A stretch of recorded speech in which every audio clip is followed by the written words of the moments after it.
Também foi dito, aquele que repudiar sua mulher deve carta de divórcio.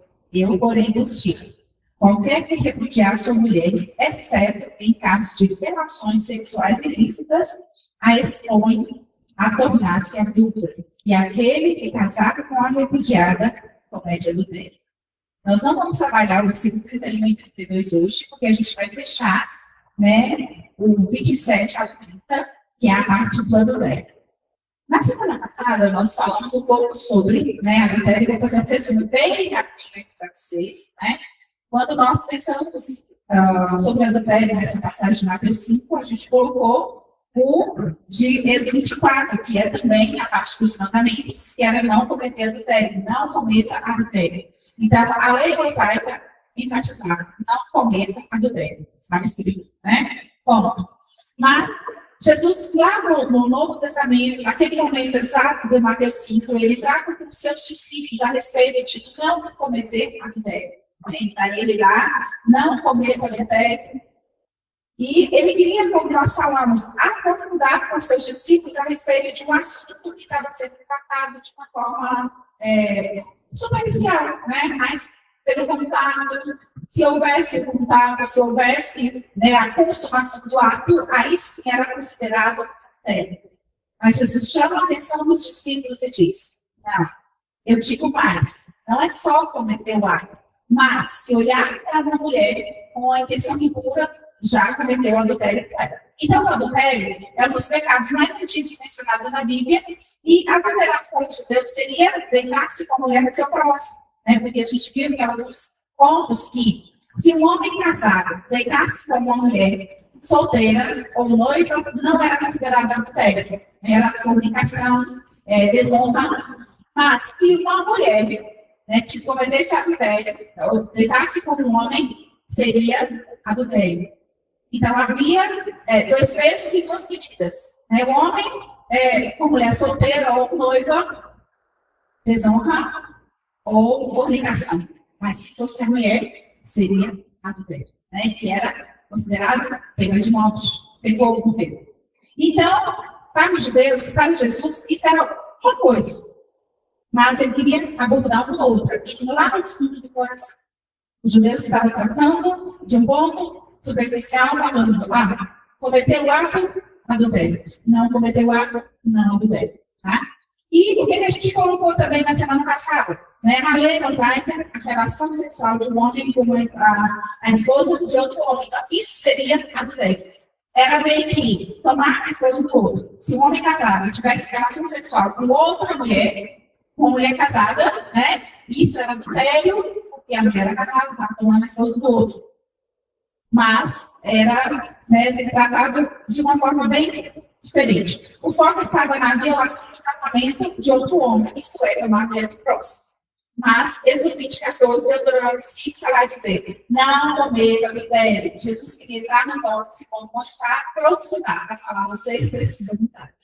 Vocês não podem continuar desse jeito. Eu vim para cumprir a lei, né? E os versículos anteriores, que nós estudamos nas aulas anteriores também, vai falar que Jesus ele veio para cumprir a lei. Né? Ele não veio aqui para fazer uma coisa pela metade. Ele não veio aqui para cumprir o tópico e deixar os outros. Ele veio para cumprir todos os tópicos da lei. E esse era um dos. Né? Não cometer adultério. O adultério não era somente o ato, mas não era somente a consumação do ato, mas olhar de uma forma impura. E ele, mais adiante, ele fala, não é somente cometer, mas sim, eu vou reduzir qualquer que olhar para uma mulher com intenção impura, já cometeu adultério comigo.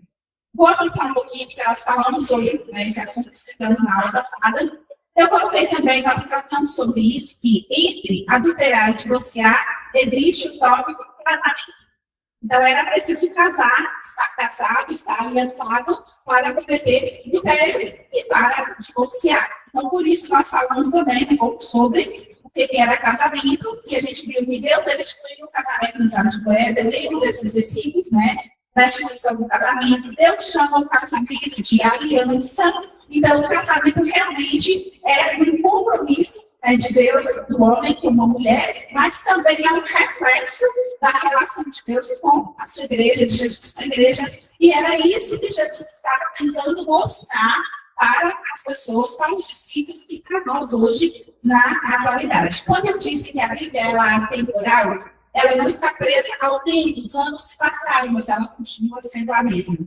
Os ensinamentos dados lá no passado continuam sendo verdadeiros, continuam sendo os mesmos, continuam, ainda que a tecnologia avançou, ainda que as coisas hoje são bem mais coloridas, mas o ensinamento de Jesus continua sendo o mesmo para a nossa época, com a mesma importância, com a mesma significância de tudo, para que a gente possa fazer aquilo que a palavra de Deus nos manda. Então, nós vimos também que, além de Deus ter instituído o casamento prévio, ele chama o casamento de aliança, ele tem como modelo de Cristo e igreja, de acordo com esses versículos que a gente leu na última aula, honrado e puro também é o casamento diante de Deus, que você tem uma passagem bíblica que fala que digno de honra é o matrimônio ou o casamento. Então, por isso, a gente tem que tratar com seriedade esse tópico do casamento. Como eu disse, entre divorciar, entre adulterar e divorciar, existe um ponto que é casar, é fazer uma aliança, é um compromisso. Então, não é só decidi casar, gostei de alguém, vou lá casa, amanhã já separei, como a gente vê no mundo lá fora. O mundo lá fora banalizou completamente o casamento. O mundo lá fora não valoriza essa relação, esse reflexo de Deus, né, da Igreja de Cristo com o casamento. Por quê? Então, não se muito banalizado, muito sem noção dos casamentos juntos. Tem uma atração física, quer casar, vai na casa, muitos já vão no de mel separado, não valoriza aquilo que Deus instituiu. O irmão Diego usou uma expressão aqui na hora da ministração, ele falou a respeito de, mais ou menos, de atrofiar, a gente distante de Deus, a gente vai atrofiar cada vez mais, vai se perder no conhecimento do mundo e vai distanciar cada dia mais, se a gente não aprofundar no conhecimento da palavra de Deus. Então, por isso, nós precisamos examinar as Escrituras, por isso nós precisamos estudar a palavra de Deus, porque ela que vai ter vida para as nossas vidas. É na palavra de Deus que nós vamos fortalecer a nossa musculatura espiritual. Às vezes a gente vem para a academia para ganhar alguns músculos, né, para a academia, lá em casa as meninas costumam brincar, olha, eu quero não sei o que, né, eu penso assim, a gente precisa fazer isso com o nosso corpo, mas a gente precisa fazer isso também com o nosso intelecto a respeito de estudar e examinar as escrituras para que a gente possa ter nela aquilo que ela tem para nos ensinar de grande das pessoas. Então, Deus instituiu o casamento com essas pontuações e tem outras, mas eu fiz abordar somente sobre essas que a gente falou. Efésios 25, 22, Deus instituiu o casamento como reflexo da relação entre Cristo e a igreja. Por quê? Porque não é apenas um contrato humano, é uma aliança sagrada.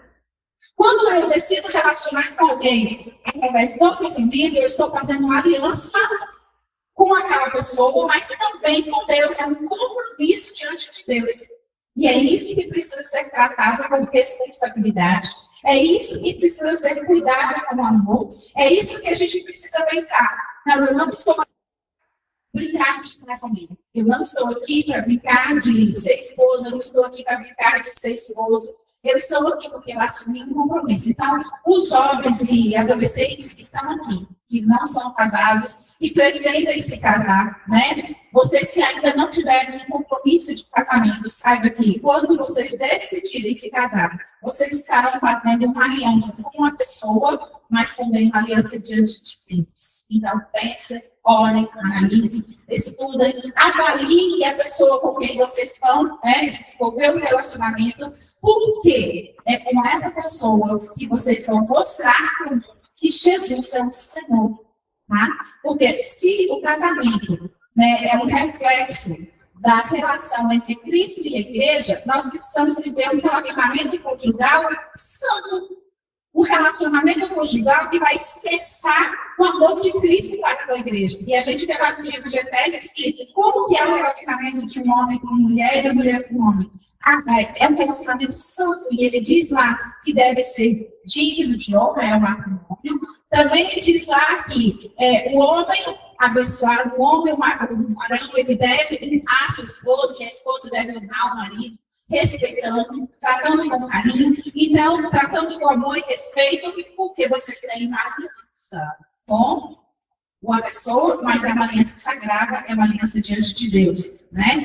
É uma responsabilidade de amor, companheirismo, fidelidade, santidade e confiança na vida. Veja como Deus foi zeloso para conosco, veja como Deus foi maravilhoso para com as nossas filhas. A gente percebe que lá no primeiro casal, Adão e Eva, Deus criou o homem, pois Deus criou a mulher, né? E Deus criou aquele casal, uniu os dois em um relacionamento e disse: crescer e frutificar. Foi o primeiro casamento, foi a primeira aliança, foi o primeiro compromisso, mas também com amor, companheirismo, fidelidade, santidade e compreensão. O jeito de Deus criar, da gente ter os nossos filhos, da gente amar os nossos filhos e da gente ter esse reflexo, né, desse amor de Deus, que é aquilo que Ele colocou na gente, que Ele colocou para nós. Então, por isso que nós precisamos olhar para o casamento com amor, por isso que a gente precisa ter esse casamento como uma relação abençoada, uma relação de Deus. Ainda pensando em Efésios, o casamento, tanto vivenciado à luz da Bíblia, torna-se testemunho vivo da graça e do amor e da fidelidade de Deus. Mas hoje os homens são diferentes, mas as mulheres também estão. Mas as mulheres estão isso e aquilo, mas a gente precisa tonificar a musculatura da nossa alma na palavra de Deus, porque é dentro da palavra de Deus que a gente vai aprender sobre se relacionar com Deus.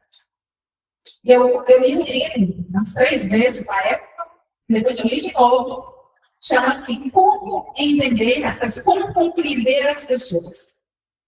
Já li esse livro umas 3 vezes. Eu li que eu estava no seminário umas 2, depois eu li de novo, e eu posso afirmar para vocês, porque até hoje eu não aprendi como compreender as pessoas. Embora eu tenha vários pontos desse livro, que eu lembro bem vivo dentro do meu coração, mas é só a palavra de Deus que vai fixar isso no nosso coração, para nos ensinar cada dia como que nós vamos nos relacionar com o marido e com o marido.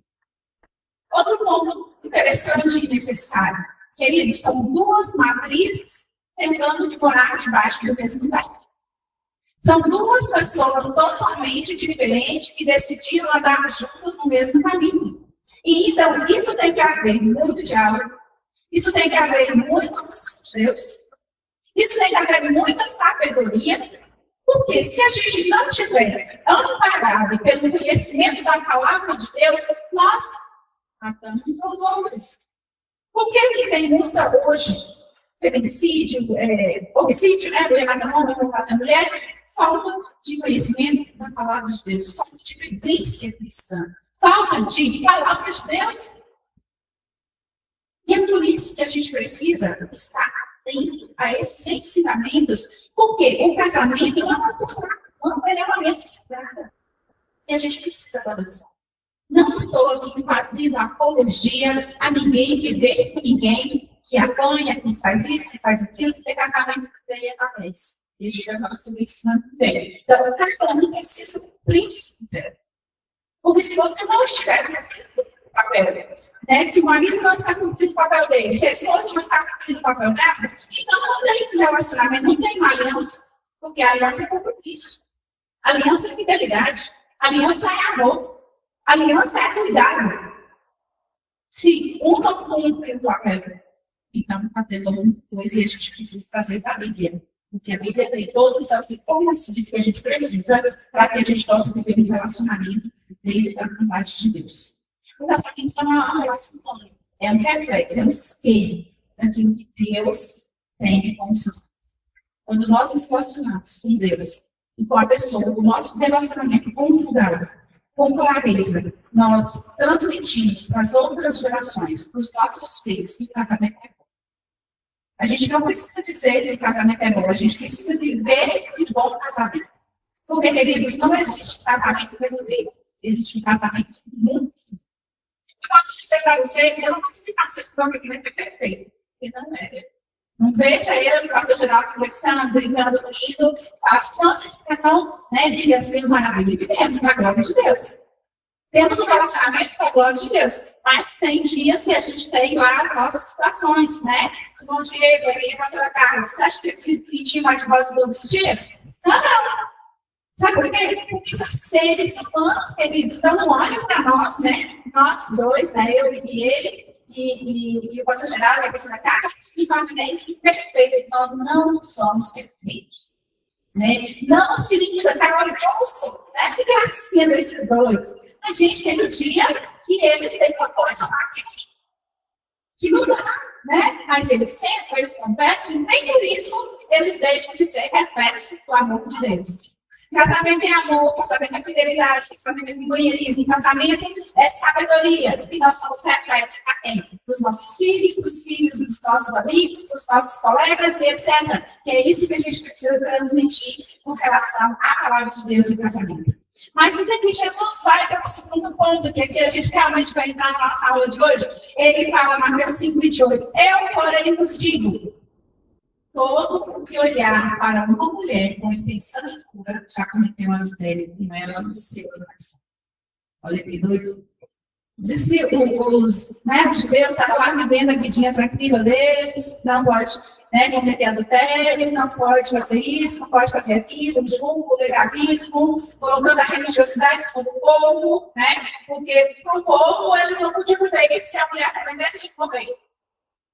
Cometeu adultério, vai ser apedrejado. O homem tinha lá as suas situações. Mas Jesus chama os discípulos no sermão, e o sermão do monte, querido, é a Bíblia que todo crente tem que ler. Quando eu falo para vocês lerem de Gênesis a Apocalipse, seria ótimo, mas sempre o sermão do monte, na ponta da língua da nossa vivência cristã, é necessário. Por quê? Porque é lá que a gente vê todos os ensinamentos que Jesus passa ali, ensinando para os seus discípulos e para toda aquela multidão que estava com ele, como que eles deveriam proceder como cristãos, como homens e mulheres de Deus. E ele trata de todos os pontos, ele pega a lei ali e fala assim, agora eu vou expulsar esse negócio, agora eu vou interpretar da maneira que é correta, que é certa, que está consultado. Não que eles estavam entendendo a lei de uma forma errada, mas eles estavam na superfície. Jesus vai lá no fundo. Jesus vai lá. Todo que olhar. Veja que difícil. Já pensou? Eu olhar com o irmão Marcos ali na minha frente. Meu Deus, que medo. Já pensou, gente? Que coisa. X. O que olhar? E que tipo de olhar é esse? O que é uma intenção em conta? Alguém vai responder? Eu quero ver vocês. Já vai pensando aí que você vai responder. Eu, porém, vigigo. O que olhar para uma mulher com intenção de cura já cometeu adultério? Não vai mais atrás. Eu posso pensar a respeito disso. Então, você precisar. Você pensa, olha para mim. E aí? Então, que seria consumar o pecado dentro da sua mente, do seu coração. Se configurar um pecado. Porque eu vi na aula passada, que há uma grande diferença entre admiração, e cobiça, que é os pecados. Ficar desejando, ficar alimentando aquele pecado em si, ele se tornaria um pecado. Então, eu entendo que seria nesse tipo. Assim, quando a gente pega o texto bíblico, é muito importante a gente tentar entender a cultura da época, como é que o pessoal vivia. Para quem que Jesus falava. Então, quando ele fala intenção de cura, é um ato voluntário na mente do homem em relação à mulher que está olhando. E esse ato está relacionado à presença sexual, à impulsão sexual e à questão ligada à questão sexual. E a mulher, na época, é como se fosse um objeto. Então, os homens, eles tratavam a mulher como objeto e achavam, de uma certa forma, que podia fazer qualquer coisa. Então, quando vem lá, quando Moisés escreve a carta de divórcio para outra definição da época, para proteger a mulher que ela é frágil, a mulher não trabalhava na época, a mulher não se sustentava. Então, nesses dias aí, eu não sei se você vai falar, mas nesses dias, o pessoal desvinculou muito a lei. Então, até a mulher que queimava comida, eles colocavam isso como uma razão para dar uma carta de divórcio. Então, a mulher era tratada como um lixo. Então, a mulher era tratada como objeto. E essa intenção pura é como se o homem quisesse tratar a mulher como qualquer coisa, inclusive como objeto sexual. Então, não dá à mulher o devido valor, e essa intenção é um ato consumado de pecado, desejo pecaminoso, dentro do coração, pronto para fazer consumar realmente o que ele entende na sua vida. Carol Cavanagh. Esse ponto a gente vai falar na semana que vem, lá no divórcio. Então, irmãos, como a Bíblia é contemporânea, né, é mais atual que o Jornal da Manhã, isso o Senhor falou para que, além daquela situação lá, né, que as mulheres eram tratadas com qualquer coisa, e as mulheres lá não eram nem tão vistas, assim, as mulheres toda coberta, cabelo coberto, roupa coberta, né? Não tinha nem nada aparentemente que o homem pudesse olhar, e hoje as mulheres são praticamente boas, né? Difícil o homem olhar assim e às vezes não pecar, ela nem quer. Mas essa intenção é justamente isso, nós não podemos evitar de ver. Às vezes vai passar, né? Uma mulher quase seminua na frente de alguém, você está andando pela rua, o homem não quer ver. Olhou, apenas olhou, desviou o olhar, ok. A intenção por isso está aqui.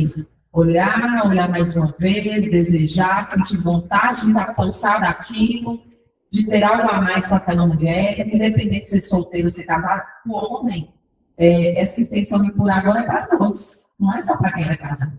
Se você desejou, desejou de forma sexual ou de uma maneira que não deveria, já está pecando. Então, aí agora já está aqui para todo mundo. O casado, o solteiro, olhou.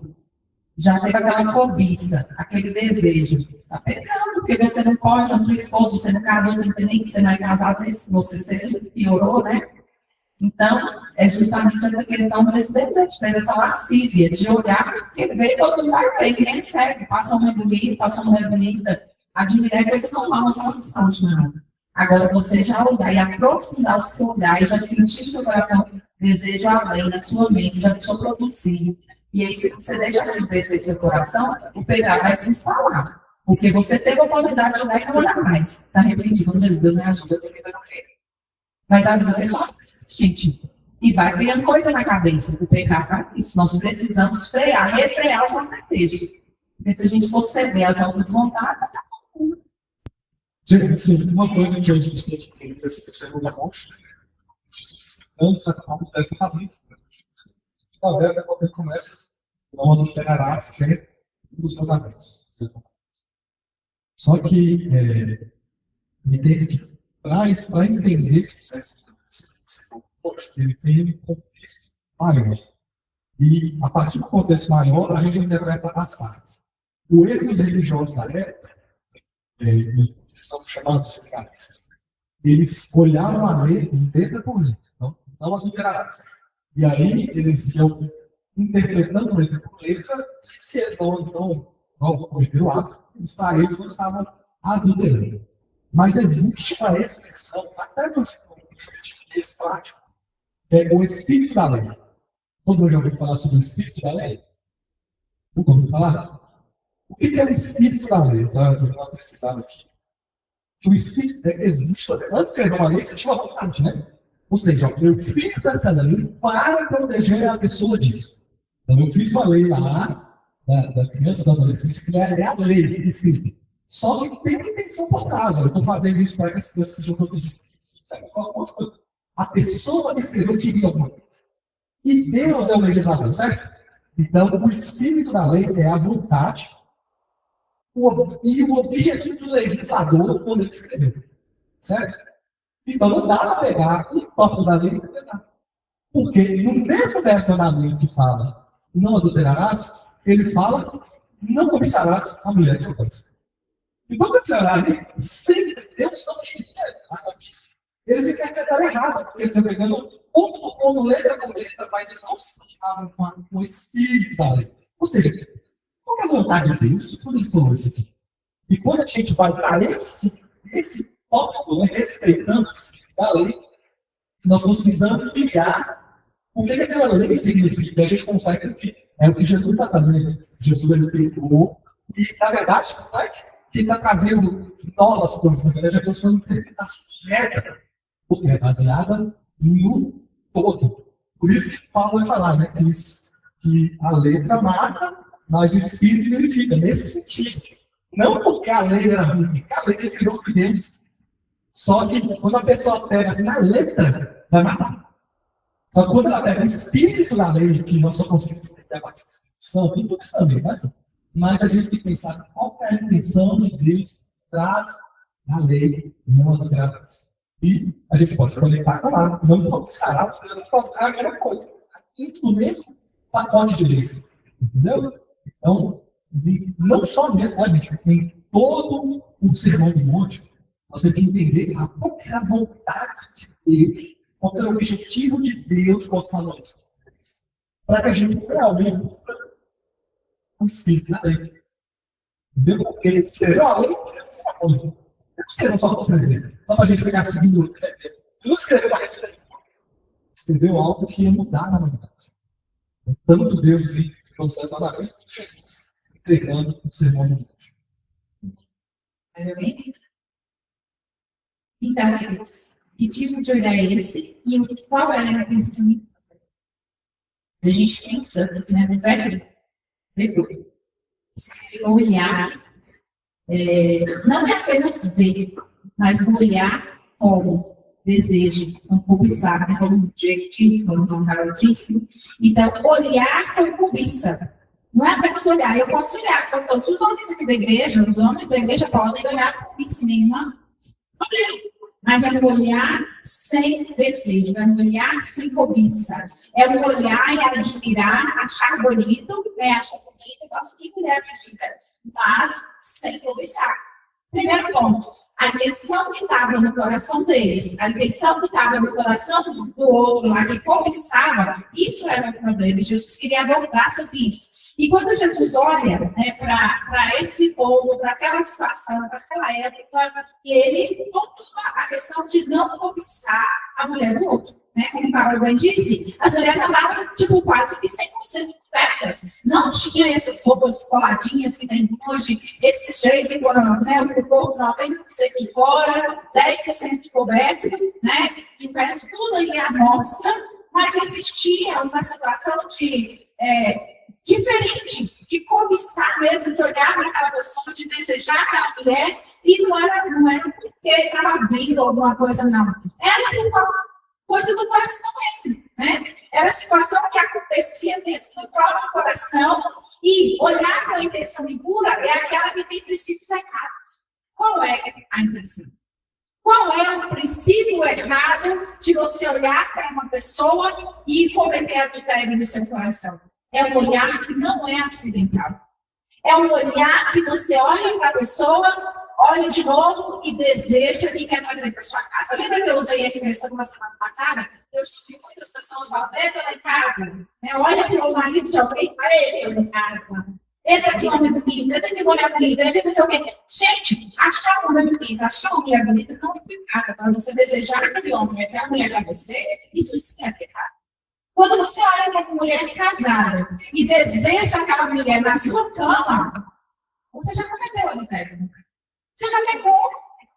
Eu já pequei, então por isso a gente não pode fazer isso. E o que nos ampara para não cometer essas coisas? A palavra de Deus. Os ensinamentos da palavra de Deus é que vai trazer força, que vai tonificar os músculos da nossa alma para que a gente não cometa adultério. Não fui para a cama com homem nenhum, não desejei a mulher de ninguém, não fiz isso, não fiz aquilo, mas o seu coraçãozinho lá, o Pai, o seu coraçãozinho lá quer falar, o seu coraçãozinho Deus conhece. Então, por isso que nós precisamos alimentar a palavra de Deus, nós precisamos olhar para de nós, e enquanto os Espíritos fariseus focar em obediência externa, que era de cometer adultério, Jesus mostra que o problema começa no coração. Não é no externo, não é no fato de você olhar, é no que está dentro do seu coração, é na semente que está lá. Ninguém cai em tentação da noite para o dia, ninguém comete adultério hoje, é desfiado.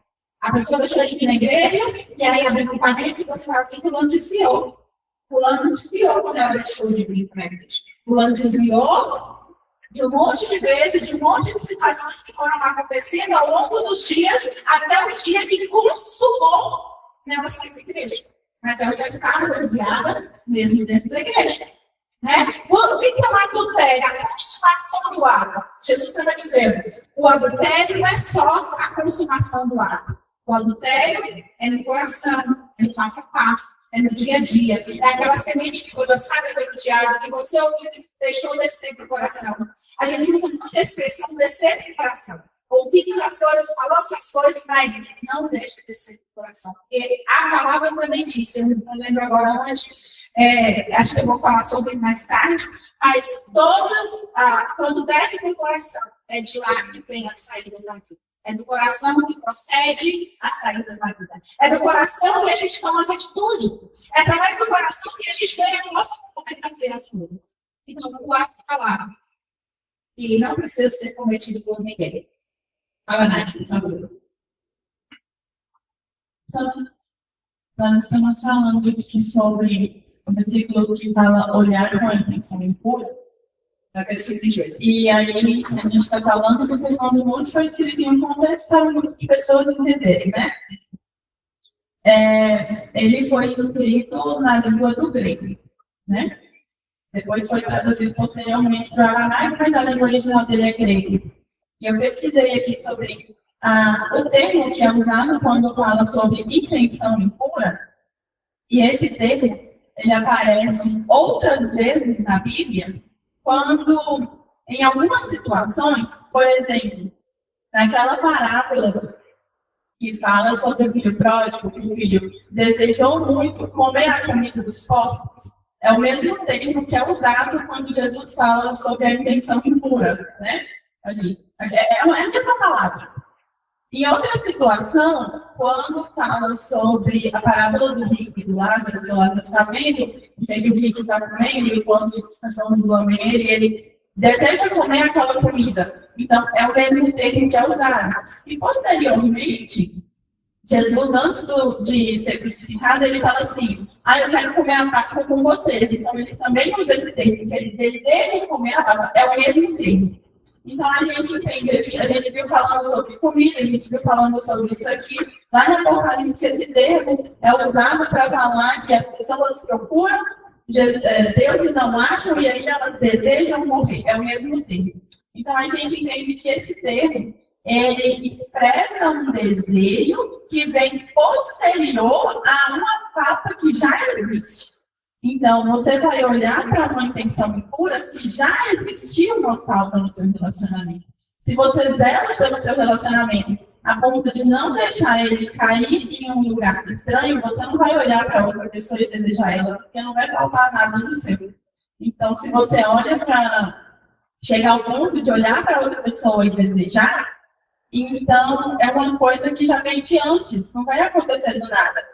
Se a sua relação, se o seu casamento está sendo bem zelado em casa, não vai ocorrer de você olhar para outra mulher, para outro homem, e aí você chegar a desejá-lo. Porque a gente vê que o filho pródigo, ele desejou comer a comida dos porcos porque ele estava faminto. Ele não estava com uma simples fome. Se você está com uma fome, eu gosto de comer. Eu digo que ele tem que comer isso de fome. Mas eu não vou desejar comer comida de porco. Vou desejar comer comida. Para você chegar no ponto de comer comida de porco, eu acho que pensa com muita fome.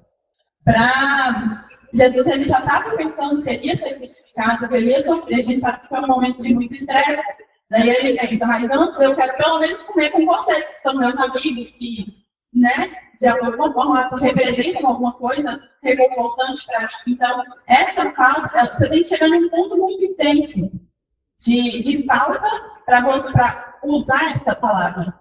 E essa falta, ela presente coisa que já aconteceu antes. Então, talvez uma alternativa para isso é, sei lá, pelo que você tem no seu relacionamento. Sei lá, pelo relacionamento. Que a gente precisa realmente cultivar, né? Desde os relacionamentos, na hora de você falar. Enquanto o microfone chega lá, como eu já mencionei, o pecado começa lá dentro do coração, na intenção do coração e dos pensamentos. Bom dia. A gente está vendo que a maioria da culpa aí está no homem, nem olhar para a mulher, né? Mas e essa dona que sai na rua com as peladas, chamando a atenção das pessoas? Como que fica a situação dela? Porque ela sai até colocar. Se mulher sai aquela cavalo na rua aí, chamando a atenção para todo mundo. Tem que ter alguma punição para ela também, né? No espiritual.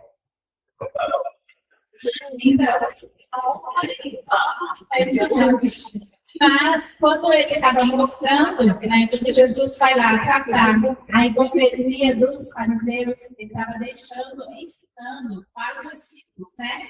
E como Natália disse, a questão de desejar comer comida de porcos é porque ele está com muita fome. Então, quando a gente deseja uma coisa, que você está com falta de algo.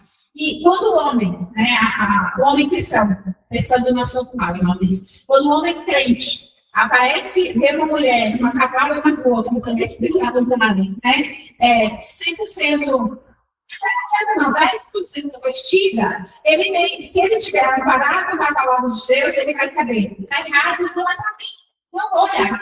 Eu lembro bem de uma expressão do pastor Daniel Pimi, falando que certa vez, ele descia na rua Santa Maria, que era a Santa Maria na época, era um duplo, então subia e descia, e ele estava descendo, né, com o Vicky, a esposa, voltando até do seminário, e que apareceu uma mulher totalmente vestida da parte de cima, né, e que Vicky olhou para ele e falou, você viu? E ele perguntou, né, não, mãe, só tem olhos para você. Que romântico. Gente, ele vive na frente dele. Mas o olhar dele, na expressão, se você está amparado, saciado, pode aparecer quem quiser. Você está preparado. Você não vai querer comer comida de porco, porque isso é verdadeiramente uma comida de porco. Que é ser linda, mas se ela não é sua, querida, é comida de porco. É comida de porco. Diego é falando. Então, vigia, né? A mulher tem problema, tem. Ela tem a problema dele, vai. Mas não traga para você uma coisa que não é sua. Não coma uma comida de porco. Você falar que está da causa, né? A gente às vezes é muito focado em problemas, esquece de tratar as causas dos problemas que levam às questões. Uma causa também que eu vejo essa questão de adulterar é uma forma como o ser humano foi derrubado, né? Deus criou o ser humano para reinar sobre a natureza. Então, na verdade, a nossa índole, né, meu Deus, é reinar. De alguma forma, de virar esse propósito. O pecado vem de nossas coisas. Eu criei e fui criar uma época do país, uma televisão que enaltecia o homem que tinha várias mulheres. Certo? Então, aquele cara que tem um garanhão, né? Ele, o pregador, porque a língua dos jovens, não sei. Aquele cara está admirado. Ele é admirado. Ele é. Então, na verdade, criou-se uma estrutura mental onde ele teve que fazer isso para ser admirado, para ser. Entendeu? Para ser. Para estar aqui. Algumas. Não? Mas acho que vai além disso. Então, ela falou para provar a masculinidade, etc. Outros pela violência. Então, por exemplo, quero mais forte. Ninguém leva o desafio para casa. E a gente tinha aquela questão, falando mais do lado dos homens, sabe? A gente sempre teve essa pressão. Se alguém te desafiasse e você não fosse na mão daquele cara, você depois era menosprezado. Você não é homem o suficiente, alguma coisa acontecia. Então a gente também está ligado com riqueza, né? Então, assim, por isso que as pessoas querem muito dinheiro e eles só vão reinar quando as pessoas vivirem com um carro legal, uma casa legal, condições, são fracassados. Então, o que eu estou montando é o que Paulo fala, nós temos que renovar a nossa mente. Então, se eu aprendi da infância, eu preciso da infância, gente. Às vezes até os filmes são nostálgicos para mim, pastor. E eu vou querer assistir sozinha. Porque eu preguei. Eu peguei, gente, foi um tira da pesada, lá de novo. Eu assisti aquele filme inteira. Aí eu pensei, cara, mas eu liguei agora, 17 anos, 15 anos. Então, olha que as cenas pesadíssimas. Os revelados morrem pra lá, tinha isso. Eu fiz isso com, sei lá, 7, 8 anos de idade, eu assisti essa vida inteira. E eu estava emocionado, eu vou assistir isso. E assim, isso pode ser bom, difícil. Ou seja, como que eu fui formado, isso foi me deformando. Então, com o que a gente contempla, a gente começa a ser formado no nosso caráter, no nosso modo de pensar a partir disso. Então, nós homens, principalmente, não sei como é que a geração suas trazer. É a Z. Até 2009 é Z. Até 2009 é Z. Isso, então, talvez os pecados que o diabo colocou na nossa frente.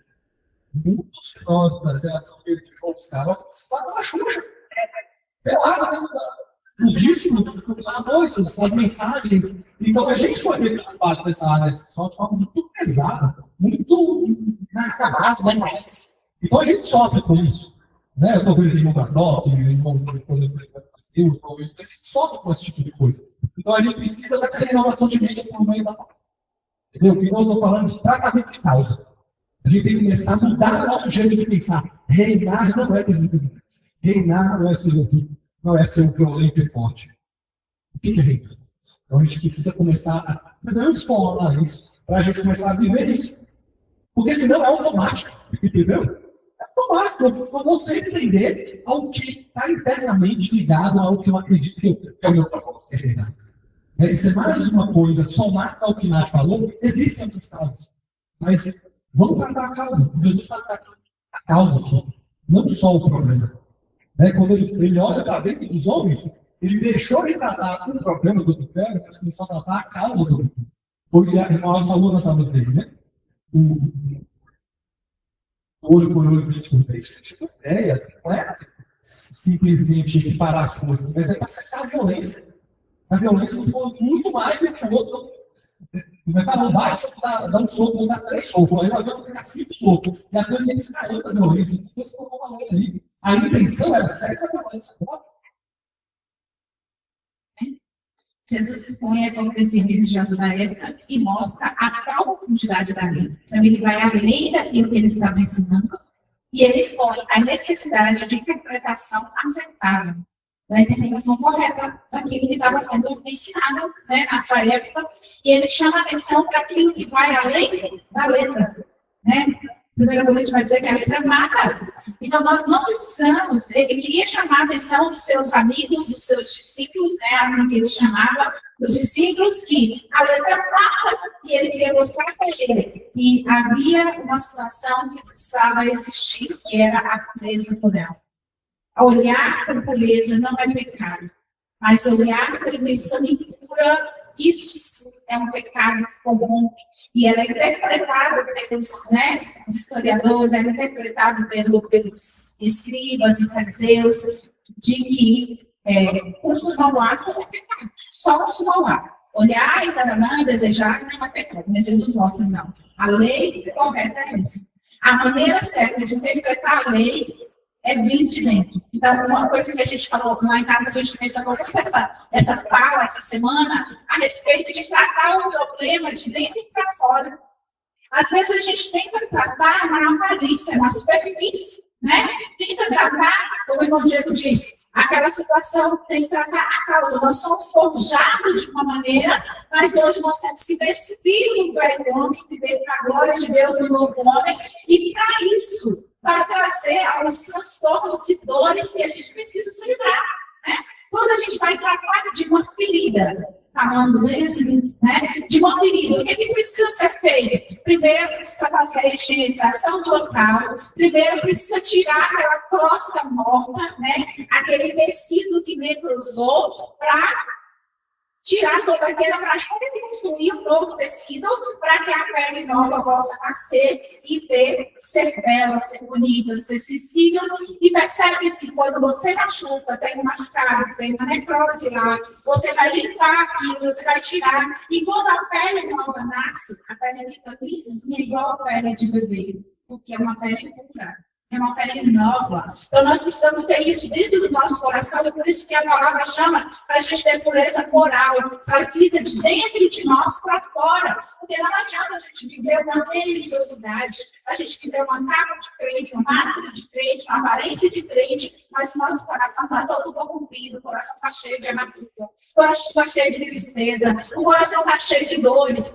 Né? A gente tem conversado em casa muito a respeito de perdão, de perdoar pessoas. E, queridos, eu não tenho vergonha de dizer, de falar algumas coisas que eu preciso perdoar. Né? E eu falo hoje pela minha mesma, antes de vir para cá, eu falei com Deus em voz alta, falei, Deus, eu vou falar com isso em voz alta, que eu preciso de perdão nessa área, nesse sentido, e eu quero falar, não é porque eu sei que o Senhor não está me ouvindo, porque o Senhor conhece o meu coração, o Senhor conhece a condição do meu coração, o Senhor conhece o desejo do meu coração, eu vou expressar com palavras para que o meu inimigo se escuta que esse é o desejo que eu tenho. Esse é o desejo que eu quero tratar.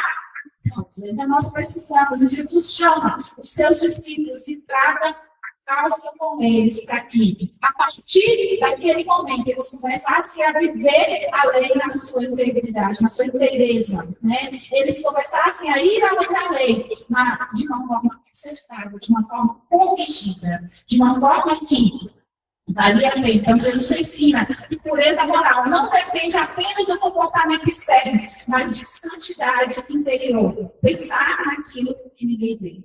Santidade interior. A igreja precisa de santidade interior. A igreja precisa de pureza moral. A igreja precisa ser tratada. Todo mundo na igreja é crente. É cada um para si, Deus para todos, né? Então, a gente tem que tratar o nosso coração. Esse é um ditado popular também. Nós precisamos cuidar de dentro, nós precisamos cuidar do nosso coração. Vocês estão vendo esse monte de irmãos lindos, maravilhosos aqui, mas cada um tem uma causa. Cada um tem uma demanda. Tem uma situação, e é por isso que nós precisamos tirar a necrose. Raspar e tirar a necrose dói. Raspar e tirar esse corpo dói. Passar livro sobre fisiológico, limpar, e ainda vão mais. Tem necrose que o enfermeiro precisa passar aquele bisturizinho assim, ó, para cortar e juntar o direito. Então, talvez o coração precisa ser tratado dessa maneira. Então, nós precisamos olhar para dentro de nós. Como igreja de Caçuí, como pessoas que vão morar na célula, nós precisamos tratar algumas situações. Não carrega isso dentro de você, não, porque isso não vale a pena. Não deixe isso crescer dentro do seu coração, não, porque isso não é bom. Né? Pureza moral não depende apenas do comportamento externo, mas do interior. Então, tratemos o interior. Vim para a igreja com uma roupa bonita, linda, maravilhosa, mas o coração está lá, bom que é minha palavra. Aqui o versículo que eu tinha mencionado, Mateus 15, 19. Porque do coração procede os maus pensamentos, homicídios, adultério, imoralidade sexual e todos falsos testemunhos blasfêmios. Cuida do seu coração. O pecado do adultério é tão grave, querido. Nós vamos lá para o próximo versículo, agora na 29. Se o teu olho direito te faz tropeçar, arranca-o e lança de ti, pois te convém que se perca os seus membros, não seja todo o teu corpo lançado na terra. Olha o que Jesus fala e compara. O pecado do adultério é tão grave que ele compara com a mutilação dos membros do corpo. E por que ele usa a expressão o teu olho direito e a tua mão direita? Porque eram membros importantes, a mão direita era um dos membros mais importantes do corpo. E ele fala que se o teu olho direito, a tua mão direita, se teu olho te faz pecar, a tua mão direita te faz pecar, arranca e já está fora. Vocês entendem que Jesus estava mandando arrancar uma parte do corpo? De modo nenhum. Ele não queria que a gente saísse mutilando, né? Então, os seus discípulos ficassem mutilados por aí. Mas ele trata a gravidade do cabelo. A mão direita é um membro importante. O olho é um membro importante, faz parte, né, do nosso corpo. E ele não quer que os seus filhos saiam mutilando os seus corpos. Ele usa uma metáfora para tratar o problema. É tão grave o pecado da cobiça, é tão grave o pecado do desejo desenfreado da sexualidade por aí, é tão grave ficar olhando para o que eu não posso, vocês são só Maurício. Cavalo. É melhor você ficar sem fora. É melhor você ficar cego, é melhor você ficar na mão, é melhor, você é falada contigo, é melhor você ficar feio do que não ser não, e os dois. Então, por isso que a gente precisa ter atenção para essas coisas, porque Jesus não queria que os seus filhos saíssem por aí cortando os seus membros. Essa é apenas uma figura de linguagem para mostrar a gravidade de todas as vezes que vocês olharem para esse versículo. Não entendo que é para você arrancar seu olho. Não entendo que é para você cortar seu olho. Né? Não entendo isso. É para você ver como é grave. Outra coisa que eu percebo nesse versículo, na minha interpretação, né, que Jesus estava tratando com seriedade aquele assunto. Não era uma brincadeira, vai ficar sério, não vai tratar com seriedade. Já dizia minha mãe, corte o mal pela raiz. Corte, mal, arranca pela raiz. É uma economia que vai te levar para o inferno. Não é você entrar no inferno ou corpo, os dois corpos e ficar como diz o anúncio, mas corta o mal pela raiz. Arranca tudo. Se possível, joga até aquelas serrinhas que estiver fora para não cair em tentação. Porque cair em tentação, você corre o sério risco de ir para o inferno. Pode me dizer. Se você vai falando sobre a ética lá, só pode falar, né? Mas esse momento agora, a gente está tratando. Ele fala do pecado, mas agora ele está tratando da tentação. Né? Que aí o Senhor fala, né? Jesus fala para nós resistir, né? Mas muitas vezes, na palavra está falando a gente fugir da tentação. Então ele está falando isso aí, com a metáfora, né? Ele vai começar a falar sobre o olho direito. Então ele vai falar, na Bíblia está falando que o olho são as janelas da alma, né? Sobre o que entra dentro de nós. Então, provavelmente, nós trazendo para os dias de hoje, nós podemos imaginar sobre coisas que a gente consome. Então, tem muita coisa que a gente consome que nos leva a pecar. Então, ele está falando o quê? Ó, gente, com o pecado, a gente tem que ser radical. Eu trouxe com uma radicalidade. Ou seja, se o teu olho direito te leva a pecar, arranca. Mas, na verdade, quer dizer, se o que você consome hoje, está deixando entrar dentro do seu coração, está te levando a pecar, arranca. Então, trazer os dias de hoje, talvez o Instagram não seja para você. Às vezes aquilo ali só está trazendo para você, só está trazendo para você comparação. E eu falo assim, a primeira vez que eu entrei no Instagram, e aí eu fui das pesquisas, mas tinha realmente um conteúdo mais sexual. Parece que eram os streams, as coisas mais sexual também. Para se lá. Eu contei, você não vai acessando aquilo e ele vai, de certa forma, purificar. O algoritmo vai mostrar outras coisas. Então, ou seja, ali, às vezes, é o caminho que leva a coisa para a pornografia. Essa ali, naqueles vídeos sexuais, as fantasinhas, os negócios, e aquele sempre está levando ele, sempre caindo naquele do pecado, vai ser o start. Então, é a mesma coisa, ó, se isso não importa, se isso não importa, é apagar, é deletar o aplicativo, porque aquele consumo que não está te levando a pecar. Então, é tudo. Às vezes, uma mensagem que você tem, que mexe no seu coração, e está tirando os conceitos bíblicos. E às vezes você está indo para o outro lado. Talvez você também está ruim, porque tem uma amiga velha que vem enganando. Entendeu? Corta a sua vida. Não é para você. Instagram pode ser para muita gente. Por isso que às vezes tem coisas que para ti é pecado. Por quê? Porque eu sei das minhas inclinações. Eu sei o que eu posso e o que eu posso fazer. E se me leva a pecar, se o seu olho, você não leva, você vai cortar. Mas se te leva a pecar, corta.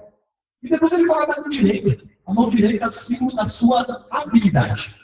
Então, toda vez que fala de Bíblia, mão direita é habilidade. Isso é bom. Então, vamos supor, o João é bom de bola. Ele tem talento para jogar futebol. Mas o ambiente de futebol é um ambiente que sempre vai levar a brigar, a agredir as pessoas, dar mal, testemunha. Ou aquele ambiente sempre dá um gatilho para voltar para a verdade. Né? Então, cara, você é bom de bola. Porra, arranca. Então, ele está falando de coisas que você é, mas que se isso te leva a pecar, corta. Esse é o espírito da lei. Você tem que entender, não é só arrancar uma nova. Isso é arrancar algo de você que te leva a que te tenta. É os gatilhos de tentação. Ele está falando aqui sobre tentação. E a tentação não é para resistir. José, o pior é que você, se a gente resiste ao diabo. Mas quando fala da tentação, vai. Entendeu? Então é mais ou menos esse versículo, a base dele vai falar sobre isso, sabe? Eu preciso ensinar sobre não adulterar, mas eu preciso cuidar do meu coração, do meu relacionamento, e aqui elas façam essa leitura através de mim e aprendem na vida delas lá adiante. Então eu quero que elas tenham um bom relacionamento com uma pessoa. Sim, claro, eu amo por isso, desde antes da gravidez, mas eu preciso viver isso dentro da minha casa para elas terem a palavra, mas elas precisam ter também a vivência. Elas precisam ter também a experiência de vida. E se faz pecar, tem dá amor, isso todo mundo está falando também. Né? Quando a gente pesquisa um conteúdo que não é. Qualquer conteúdo. Você vai ver pesquisa sobre ele. Consumir. Pesquisa uma pesquisa sobre adultério. Na hora que eu abro o computador, você vai ter tantas coisas, tantos links postando sobre aquilo. E hoje, se eu abro no computador, mas no meu telefone, que está brincando, ele vai jogar um monte de assuntos, né? Sobre aquilo. Se você quer um vídeo pornográfico, ele vai só mandando outros, mas só você ser tentado a ver, a olhar. Então, a gente precisa cuidar sobre isso também. O que, que você pesquisa? Quando você vai pesquisar uma coisa, talvez uma coisa bem tranquila, mas ele te joga muitas outras informações para que você veja e, através do ver, você seja tentado a tocar naquele link e acessar aquele conteúdo. Falando que eu acho que é um pecado da igreja, eu acho que é uma tentação que às vezes a gente não pensa. Se o conteúdo extremado está te levando a odiar as pessoas, corta isso da sua vida. É porque eu falo que é uma coisa que está. Nós somos seres e temos levado a ter raiva de pessoas por questões políticas. Em nome de Jesus, se você não tem maturidade para acompanhar esse tipo de coisa, esse tipo de pessoa, corta da sua vida. Porque se quando você está vendo conteúdo, não está levando a você amar os inimigos, vai chegar nessa parte, você está sendo tentado a pecar quando você acessa conteúdo. Então, às vezes você põe, eu gostei da minha vida. Eu tento pegar pessoas muito selecionadas. Então, por que isso é errado? Porque às vezes a pessoa está falando de forma correta, só que o seu sentimento é pecaminoso, no sentimento de raiva, de ódio. Você tem que amar as pessoas que pensam diferente de você. Foi isso que Jesus ensinou. Então, sim, especialmente os mais velhos, como eu, cuidado com o conteúdo de política, que te leva a desprezar as pessoas. Isso é uma coisa. Quem votou no fulano é você ouviu isso. Isso é desprezar. Mas não fala, para que Chico mostrou hoje. É de inferno. Aqui você não está falando disso. Certo? Por toda a igreja. Deixa mais. É escrito, né? Não há mas eu sei que o sentimento não é um sentimento de desprezo. O que Jesus está falando ali é chamar a pessoa de pecador, expressando um desprezo no coração para aquela pessoa. Uma raiva e um desprezo. Então, se não há isso, às vezes a gente leva na brincadeira, está tudo bem. Eu sou muito. Nada não te traz para a questão séria. Séria. E eu quis falar isso aqui agora, porque é um pecado da igreja brasileira, é um pecado que está aqui, às vezes, em muitos irmãos, é um pecado que está na minha vida, eu confesso. Muita raiva, filho. Muito desprezo, às vezes, aconteceu dentro de mim. Entendeu? E às vezes, talvez eu não falei. Não falei porque eu tinha que manter minha post. Mas, internamente, isso estava criando pecado. Eu tive que contar. Muito. Estou voltando aos pouquinhos, porque a gente tem que se formar também. Mas, tomar cuidado. Amém, querido? Semana que vem a gente fez.